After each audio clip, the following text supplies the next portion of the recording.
राम राम सभी को। My self नवीन कुमार, और एक कंपनी जो कि लेबोरेटरी का काम करती है, जैसे हम लोग अपनी ब्लड टेस्ट करवाते हैं या फिर किसी बीमारी का टेस्टिंग करवाते हैं, इस टाइप से एक कंपनी है जो कि टेस्टिंग का काम करती है। उसके लैब्स हैं अलग अलग जगहों के ऊपर में।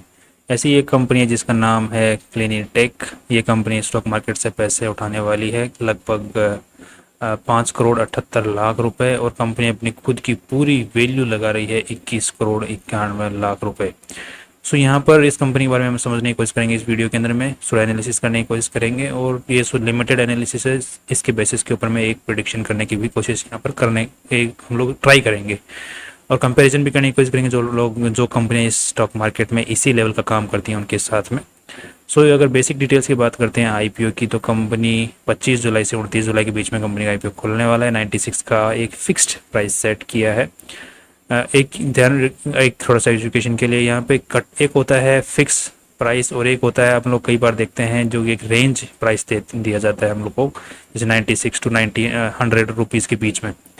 तो यहाँ पर कई जब उसको हम बोलते हैं बुक बिल्ड आईपीओ, और ये होता है fixed price IPO. Fixed price का मतलब कंपनी बोल देती है कि बस हम जो प्राइस ले रहे हैं, हम जो आपसे पैसे मांग रहे हैं, वो एक फिक्स प्राइस पे मांग रहे हैं।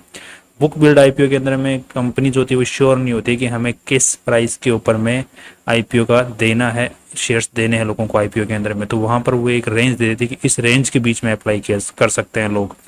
मैक्सिमम लोग जो होते हैं कट ऑफ प्राइस के ऊपर में ही अप्लाई करते हैं। तो यूजुअली बुक बिल्ड आईपीओ के अंदर में जो अपर वाला जो पार्ट होता है, अपर प्राइस जो होता है, उसी के ऊपर में यूजुअली अलॉट होते हैं शेयर्स, क्योंकि लोग सारे उसी पे अप्लाई करते हैं। सबसे ज़्यादा जिस पे फाइलें आते हैं फिर कंपनी को उसी प्राइस पे अलॉट करना पड़ता है, इसलिए उसका नाम होता है बुक बिल्ड आईपीओ।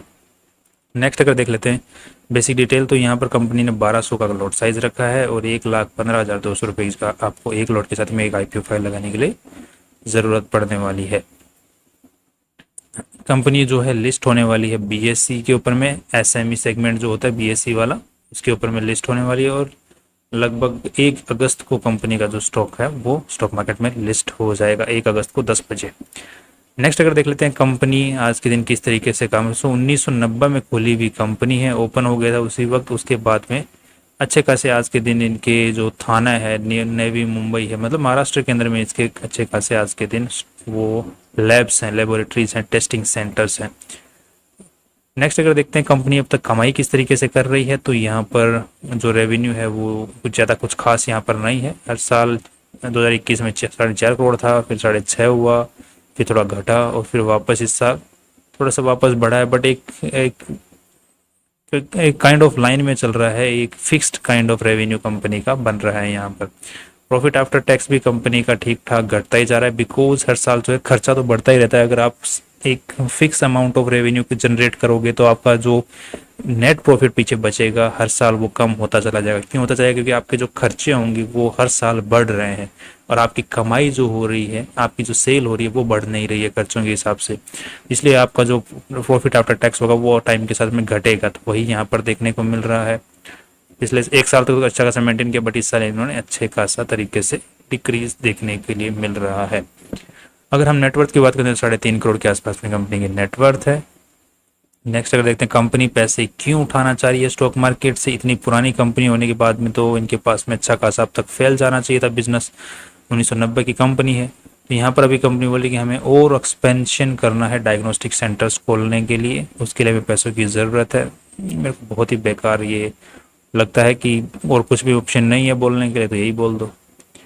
ये सिर्फ एक बताया हुआ, सिर्फ एक बताने के लिए लग रहा है मुझे, राइट। सिर्फ यही एक पर्टिकुलर रीज़न है जिसका कंपनी ने ये भी बताया कि कहाँ कहाँ तक हम पैसे काम में लेने वाले हैं, किस तरीके से कितने कितने पैसे। 5 करोड़ रुपए हम एक्सपेंशन में काम में लेने, और बाकी जनरल कॉर्पोरेट पर्पसेस के अंदर में काम में लेने वाले हैं। ये बेसिक है। नेक्स्ट अगर देख लेते हैं हम कंपनी की आरएचपी में क्या हमें देखने को मिलता है, तो यहाँ पर कंपनी की जितने भी रजिस्टर्ड ऑफिसेज हैं, जितने भी सेंटर्स हैं, वो सारे के सारे लीज पर हैं आज के दिन।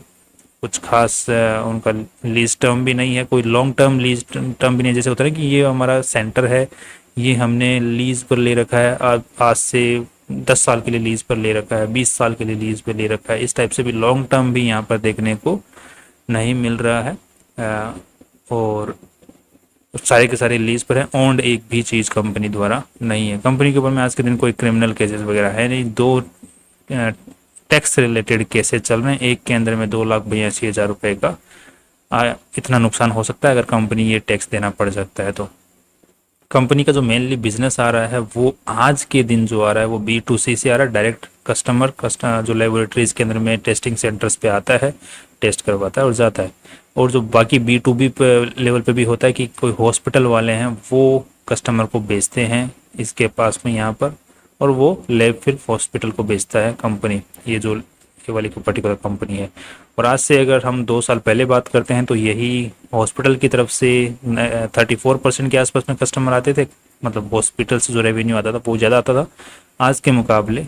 आज कम आ रहा है क्योंकि हॉस्पिटल्स ने खुद के अपने मशीन में बैठा लिया, लेबोरेटरीज वालों के पास बैठेंगे भेजेंगे। क्योंकि अब आप सोच के देखो, बीच में एक अगर आदमी बढ़ जाता है, अगर हॉस्पिटल के पास में कस्टमर है ऑलरेडी, तो वो वहीं पे मशीन रखवा के रख के और एक बंदे को हायर करके वो काम करवा सकता है टेस्ट वाला। अगर वही उस बंदे को बाहर लेबोरेटरी के पास भेजेगा तो वो बोलेगा मेरे को भी अपना कमीशन चाहिए, मैं भी अपना पैसे बनाने के लिए बैठा हूँ। तो वहाँ पे हॉस्पिटल को नुकसान ही है कि कस्टमर उसके पास आया खड़ा है और वो बाहर भेज रहा है उसको। तो ये मेरे को लग रहा है कि अच्छा खासा इनको यहाँ पे हैम्पर देखने को मिल रहा है।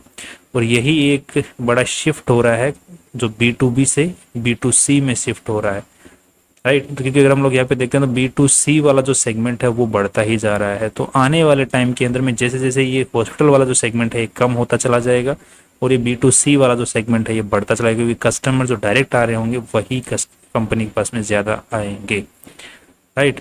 बट यहाँ पर एक दिक्कत और है कि इनको टाई अप्स तो हॉस्पिटल और डॉक्टर्स के साथ में, प्राइवेट डॉक्टर्स के साथ में करने ही पड़ते हैं, क्योंकि लेबोरेटरीज के डायरेक्ट कस्टमर नहीं आते हैं कभी भी। उनके पास हमेशा डॉक्टर का भेजा हुआ कस्टमर ही आता है, और डॉक्टर जिसको रिकमेंड करेगा, जिस लैब को रिकमेंड करता है, और कस्टमर हमेशा वहीं जाता है।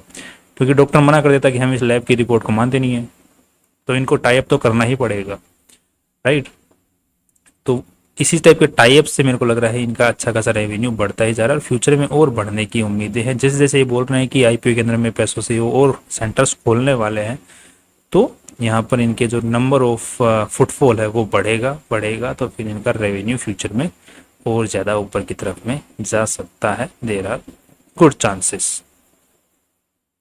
नेक्स्ट अगर देख लेते हैं अब कंपैरिजन बेसिस के बारे में एक बार देख लेते हैं। तो अभी तक तो ठीक है, कंपनी अच्छी लग रही है, RSP भी काफ़ी अच्छा है।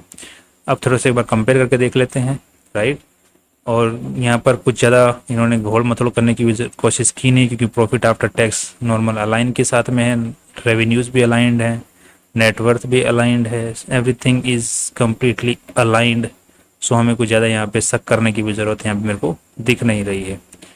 नेक्स्ट अगर देख लेते हैं अब एक बार कंपैरिजन, तो कंपनी का प्रॉफिट आफ्टर टैक्स इस साल है 37 लाख और 22 करोड़ की यहाँ पर वैल्यू लगाई है।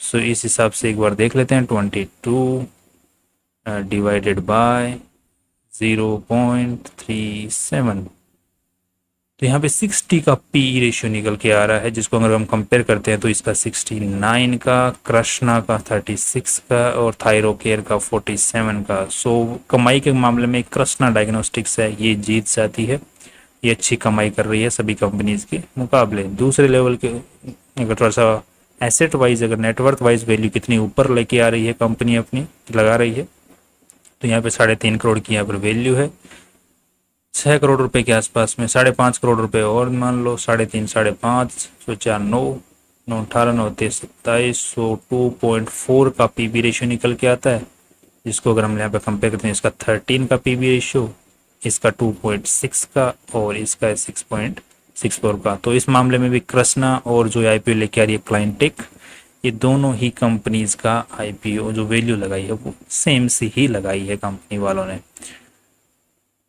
सो यहाँ पर कुछ ज़्यादा खास वैल्यू नज़र नहीं आ रही है, नेटवर्थ वाइज भी नहीं है, कंपनी ने ज़्यादा ठीक ठाक वैल्यू लगा ली है अपनी, अच्छे खासे तरीके से प्राइस सेट कर लिया ठीक ठाक वैल्यू के ऊपर में ही। बट ये है कि अभी इस कंपनी बहुत छोटी है, 21 करोड़ रुपए की कंपनी है, तो इसको मैनिपुलेट करना आसान हो सकता है। सो अगर ऑपरेटर्स के हाथों में अगर ये कंपनी पड़ गई तो इसको अच्छा खासा ऊपर लेके जा सकते हैं वो, बिकॉज बहुत छोटी है, बहुत आसान होगा मैनिपुलेट करना, क्योंकि 22 लाख ही टोटल नंबर ऑफ शेयर्स हैं, राइट। और सिर्फ पब्लिक के पास में कितने होने वाले हैं, सिर्फ 6 लाख शेयर्स ही होने वाले हैं, वो भी कौन से लॉट साइज में, 1200 के लॉट साइज में। तो गिने चुने लोगों को ही मतलब कुछ शेयर्स इस कंपनी में उठा लो, तो आराम मैनिपुलेशन करना बहुत ही आसान इस कंपनी में हो सकता है। बाकी अगर वैल्यू वाइज देखा जाए तो वैल्यू वाइज कुछ खास इसमें आज के दिन है नहीं। ठीक है। हाँ, तीन तीन पिछले 3 सालों से अगर देखा जाए तो सेल भी कुछ ज़्यादा खास बढ़ नहीं रही है। फ्यूचर में बढ़ सकती है जैसे जैसे हॉस्पिटल का सेगमेंट कम होगा और जो इंडिपेंडेंट कस्टमर्स का फुटफॉल अगर बढ़ेगा तो फ्यूचर में और भी बढ़ने के चांसेस हैं। और नए इंस्टीट्यूशंस कंपनी खोलेगी, नए ऑफिसेज अगर कंपनी खोलेगी तो वहाँ से भी सेल अच्छी खासी आने की उम्मीदें हैं। सो ओवरऑल सेगमेंट जो ओवरऑल लॉन्ग टर्म के अंदर में कंपनी अच्छा करती हुई दिख सकती है। मैनेजमेंट ठीक लग रहा है, थोड़ा सा ढीला है मैनेजमेंट भी, क्योंकि इतनी पुरानी कंपनी होने के बावजूद भी अभी तक सेल्स वहीं पर स्टेगनेंट बनी हुई है, बढ़ नहीं रही है कुछ खास। राइट, इनके पास में सारे के सारे टेस्टिंग अप्रूवल्स हैं, स्टेगनेंट बनी हुई है। तो लॉन्ग टर्म के हिसाब से बहुत धीरे ग्रोथ मेरे को देखने को मिल रही है, इसके अंदर देखने को मिल सकती है बहुत धीरे ग्रोथ। अगर कोई जैसे डॉक्टर पुराने किसी बाप पिताजी के हाथ में हो, अभी कोई बच्चा अगर उसको टेक ओवर कर रहा हो तो उस हिसाब से अगर देखने को मिल रहा है तो फिर फ्यूचर में अच्छा भी कर सकती है। वो देखने वाली बात होगी फ्यूचर में किस तरीके से। तो फाइनल डिसीजन लेने से पहले अपने फाइनेंशियल एडवाइजर से ज़रूर पूछें और रिसर्च करने के बारे में भी सोचें और एक्स्ट्रा रिसर्च, उसके बाद में ही अपना डिसीजन ले। लिमिटेड रिसर्च के बेसिस के ऊपर में लॉन्ग टर्म के हिसाब से ठीक लग रही है, अभी के हिसाब से वैल्यू ज़्यादा छोड़ी नहीं है, बट छोटी कंपनी इसलिए मैनिपुलेशन हो सकता है। सो अपने हिसाब से देख लें। That's all. कल फिर मिलते हैं नई इंपॉर्टेंट वीडियो के साथ में। सी यू टुमारो।